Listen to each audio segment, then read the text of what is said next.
Okay, welcome. Welcome to this session of the Climate Social Forum. We are today with Clara. Hi, Clara. Hi, it's good to be with you. Yes, it's a pleasure to have you here, and thank you for joining this session of the Climate Social Forum. Now we are in the track of mobilization of youth and civil society. And first of all, let's share a few thoughts about that. I know that you are a strong youth activist and you are also part of Young as well. But could you tell us more about your recent project?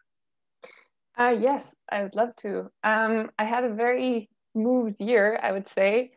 It started with a sailing trip last year where I was part of a project called Sail to the COP. And we were 36 young Europeans who sailed to Latin America. We were trying to reach the COP in Chile, which then in the end got relocated to Madrid. So we didn't actually make it there in person, but we managed to take part from a Caribbean island online. So that was really empowering. Even before the coronavirus hit, we tried to be part of a conference digitally, like you also do this here. And then after that, I founded a follow-up project, which was called Sail for Climate Action. And that was a project where we invited Latin American and Caribbean youth, including indigenous youth and youth from a very small Caribbean islands, to sail to Europe with us. And that started then in February, where we left in Colombia. We had to, unfortunately, also suspend that project then halfway through when we were on the island of Bermuda because of the pandemic and nobody was allowed to go to Europe anymore from the Latin Americans and Caribbeans. And then, because we didn't want to give up, and the message of these young climate experts and activists from Latin America and the Caribbean is so important, we did another follow-up project with more or less the same people, invited a few more, and started the project Building Bridges for Climate Action, which was then now, and it's currently still ongoing, almost over, a 5-week program where we met online with experts, actors of the climate bubble. I wouldn't say only bubble, because it was a lot of ministries, researchers, activists, climate communicators, everything that somehow has to do with climate politics. And these young people from Latin America and the Caribbean had a chance to also present their solutions and ask questions and be involved and get in contact with a lot of actors. That's amazing. Thank you for sharing all this experience. And how was this exchange with the youth so far from your place? I would say it wasn't only that I was far from places that these people are from, but also all of them are super diverse and have super different perspectives and realities. And that is one of the beauties of the project, is that there's one common goal for climate justice and a climate just world, but all the realities, the solutions, the different approaches are super, super diverse. And what happened was that everyone really got an understanding of that my own reality is not the only thing here, and we need to be conscious of other realities. I found that super enriching. Thank you very much, Clara.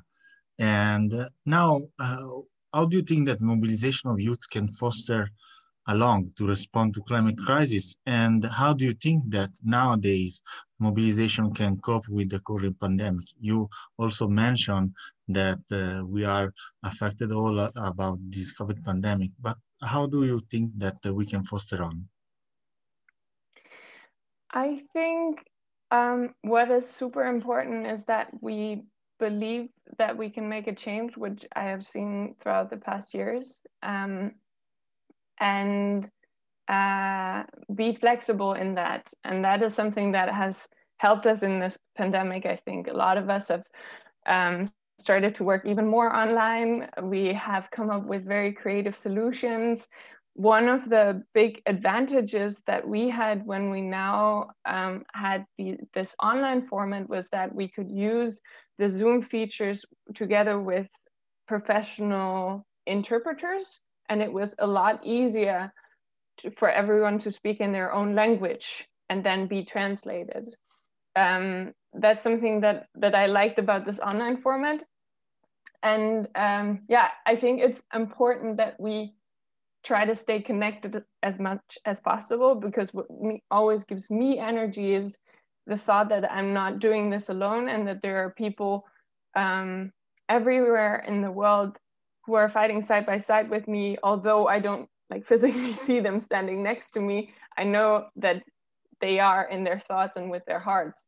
And I think bringing this, or having this thought of we are humans fighting for humanity is something that we should always be aware of.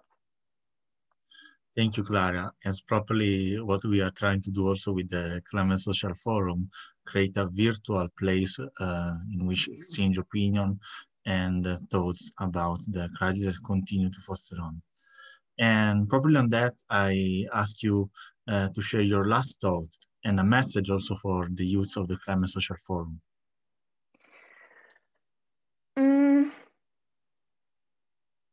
That's very difficult. First of all, I'd like to congratulate you for initiating this forum. I think it's a beautiful platform, and I hope that a lot of people are making use of it, and I'll pass by as well. I think what we always need to be aware of is that although we're now connected via technology and we're sitting in front of our laptops and in front of our cameras, that we don't still forget to have the connection to our planet and be out in nature. So try to find that balance also within this forum, and make sure to really connect on all levels, not only on, I would say, like a message level or a technical level, but make sure to also connect as humans, heart to heart. Thank you very much, Clara. And thank you for your messages and for your time and for being here with the Climate Social Forum. So let's continue foster on, as you said, and keep in touch. Thank you for your time. Thank you so much, and a great forum to everyone. Bye.